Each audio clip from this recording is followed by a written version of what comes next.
유럽의 역사는 얘기하자면 끝도 없을 정도로 다양한 민족과 다양한 국가가 얽히고 설켜 현재에 이르렀습니다. 하지만 바쁜 여러분들을 위해 알아두면 폼나는 인문학에서는 10개의 키워드를 중심으로 현재의 유럽을 이해할 수 있는 핵심 역사를 시간 순으로 빠르게 정리해 드리겠습니다. 첫 번째, 313년 기독교 공인. 기독교는 로마 제국 시절인 313년 밀라노 칙령에 의해 종교의 자유가 허락되며 공인되었고 391년 행정법으로 상세한 규율을 정하여 로마 제국의 국교로 지정되면서 현재 가장 많은 국가의 사람들이 믿는 종교가 되었습니다. 실제로 기독신문 2014년 1월 기사에는 이미 1970년에 전 세계 인구의 33.2%가 크리스천이라고 밝혔습니다. 여기서 한 가지 주의할 점은 신문 기사의 기독교는 개신교를 의미하는 것이 아니라 크리스트교의 한자식 발음으로 천주교와 개신교 모두를 의미합니다. 두 번째, 395년 동서 로마 제국으로 분열. 유럽에 가장 많은 영향을 끼쳤던 로마 제국은 395년 1월에 테오도시우스 1세가 사망한 후 두 아들이 제위를 승계하면서 동서로마로 분열됩니다. 이중 서로마 제국은 476년에 멸망했는데 그 원인은 얘기하는 사람마다 조금씩 다르고 대부분 추정이라서 나중에 별도의 영상으로 만들 예정입니다. 동로마 제국은 비잔틴 제국으로도 불리며 수도를 콘스탄티노플로 정했는데 현재 튀르키예 수도인 이스탄불입니다. 그래서 이슬람 국가인 튀르키예에 기독교 문화가 남아있는데 대표적인 것이 성소피아 성당으로 오스만 제국에 의해 동로마 제국이 1453년에 멸망하면서 모스크로 사용되었습니다. 세 번째, 11세기 포크의 유입. 포크의 사용을 10대 키워드에 넣은 이유는 인간에게 필수적인 의식주 중에서 식이 가장 기본이 되고 또 중요하기 때문입니다. 유럽은 원래 손으로 식사를 했었는데 11세기에 동로마 제국, 즉 비잔틴 제국에 포크가 유입되면서 비잔틴 제국에서는 포크가 사용되었습니다. 그래서 당시 비잔틴 제국의 공주가 베네치아 공국으로 시집을 가서 포크로 식사를 하자 사람들은 경악했고 심지어 종교 지도자들은 악마의 손길이다, 저주가 내릴 것이다 라고까지 했다는 기록이 있습니다. 이후 16세기나 돼서야 포크는 서유럽으로 퍼져나갔지만 당시 포크를 쓸 수 있는 사람은 왕족 혹은 귀족뿐이었습니다. 정리하면 유럽 사람들이 온전히 포크를 사용해서 음식을 먹은 건 불과 1000년 정도밖에 안 되는 것입니다. 네 번째, 중세시대. 보통 서로마 제국이 멸망한 5세기부터 동로마 제국이 멸망한 15세기까지를 일컬으며 종교가 모든 것을 지배하던 암흑기라고도 불립니다. 인간과 인간의 이성보다는 신이 절대적이었고 교황청의 말이 곧 법이었던 시대이기도 합니다. 다섯 번째, 흑사병. 1346년 유럽 동부에서 시작되어 1353년까지 유럽 전체에 퍼졌던 대규모 감염병입니다. 1347년부터 1351년 사이 약 3년 동안 2천만 명에 가까운 사망자가 발생했다고 하기도 하고 1348년에서 1350년 사이의 3년간 최고조에 달하여 유럽 인구의 3분의 1에 이르는 사람이 사망했다고 하는 등 말하는 사람마다 차이는 있지만 대체로 적게는 유럽 인구의 3분의 1에서 많게는 2분의 1까지 사망했다고 알려져 있습니다. 또한 선교와 신학이라는 학술 저널에 의하면 유명한 마녀 사냥의 원인 중 하나로 흑사병이 거론되기도 했습니다. 여섯 번째, 르네상스 시대 14세기에서 16세기. 르네상스는 중세시대 이후 14세기부터 16세기 사이 이탈리아를 중심으로 유럽 전역에서 일어난 인간성 해방을 위한 문예부흥 또는 문화혁신 운동으로 알려져 있습니다.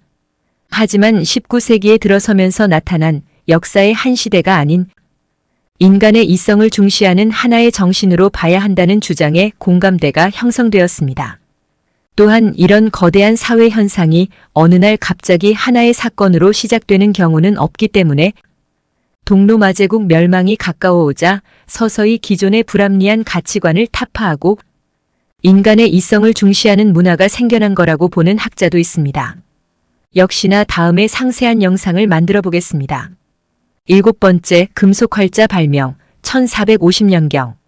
현존하는 세계 최초의 금속활자본인 우리나라의 직지심체요절이 1372년인 고려시대에 제작이 시작되었던 것에 반해 유럽의 경우 1450년경 구텐베르크에 의해 발명되었으며 1455년부터 구텐베르크 성경을 인쇄하기 시작했습니다. 다만 구텐베르크의 경우 금속활자 발명이 목적이었다기보다는 인쇄기를 발명하면서 그 인쇄기에 쓰일 금속활자를 발명했기 때문에 직지심체요절과 직접 비교하기는 어렵다는 것이 일반적인 견해입니다.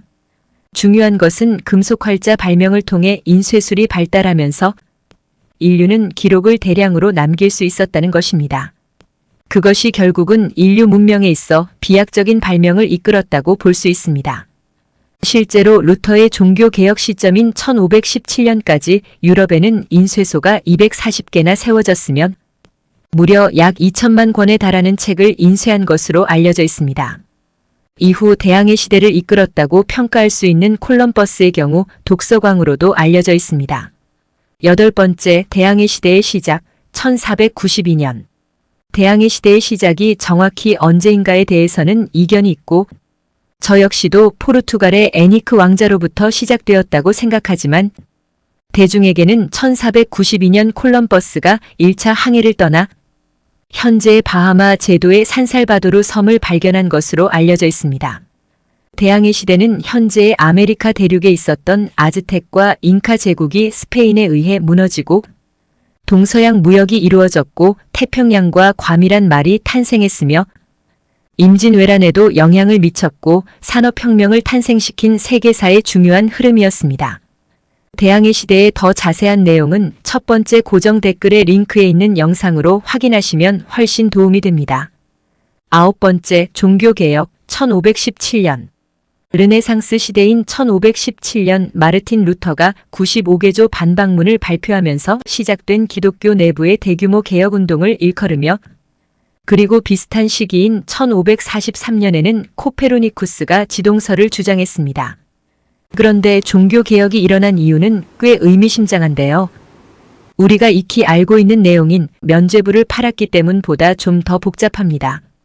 앞에서 살펴본 것처럼 천주교는 로마 시대의 국교가 된 이후 오랜 시간 가장 강력한 권력을 갖게 됩니다. 문제는 권력의 나쁜 속성이 천주교에도 나타났다는 것인데요. 바로 권력의 사유화와 부의 증식입니다. 여기서 사유화란 개인이 아닌 기독교를 의미하는데요. 즉 자신들만의 권력을 유지하기 위해 성경을 극소수만 읽을 수 있었던 라틴어로 제작했던 것입니다.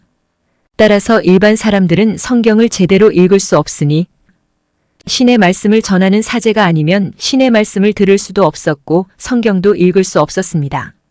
그래서 당시 천주교는 신을 독점하게 됐고 이때부터 신도들에게 전해지는 신의 말씀은 예수님의 가르침과 말씀이 아닌 자신들이 하고 싶은 얘기로 채워지기 시작한 것입니다. 그리고 그 대표적인 예가 바로 돈을 내면 그 어떤 죄를 지었더라도 구원받을 수 있는 면죄부를 판매하는 것이었습니다. 그리고 이런 다양한 당시의 적폐들을 해소하기 위해 종교개혁이 일어나 개신교가 등장했고 이때부터 천주교와 개신교는 기독교를 거의 양분하다시피 하며 오랜 시간 많은 사람들이 믿어왔습니다. 그래서 성경이 지구상에서 가장 많이 팔린 책으로 불리는 것도 이상한 것은 아닙니다. 10번째, 프랑스 혁명, 1789년. 오랜 시간 유럽을 지배해왔던 왕정이라는 계급주의를 무너뜨린 아래로부터의 시민혁명이며 좌익과 우익이라는 말이 여기서 나왔습니다. 프랑스 혁명 과정 중 국민공회에서 온건파인 지롱드 파가 의장의 오른쪽에 급진파인 몽테뉴 파가 의장의 왼쪽에 앉은 데에서 유래했습니다. 그런데 여기서 우리가 오해한 부분이 온건파는 보수, 급진파는 진보라는 생각입니다. 사실 지롱드파나 몽테뉴파 모두 프랑스 혁명의 주체들로 왕정의 해체를 추구한 진보 세력인 자코벤 클럽에 뿌리를 두고 있습니다. 당시 보수 세력이었던 왕과 그들의 추종 세력을 내몰게 한 것으로 실제로 지롱드파는 국민공회에서 다수를 차지한 후 왕정을 폐지하고 공화국을 채택합니다. 좌익과 우익에 대한 더 자세한 내용은 첫 번째 고정 댓글에 있는 링크를 통해 확인하시면 훨씬 도움이 됩니다. 지금까지 10가지 키워드를 통해 유럽 역사의 핵심을 빠르게 알아봤습니다. 이런 유럽 역사의 흐름을 보면 신과 종교 그리고 왕이 중심이 되는 제국주의를 통한 침략과 약탈, 그리고 억압의 시대에서 인간의 이성과 개인의 자유를 중시하는 시대로 변해갔음을 알 수 있습니다.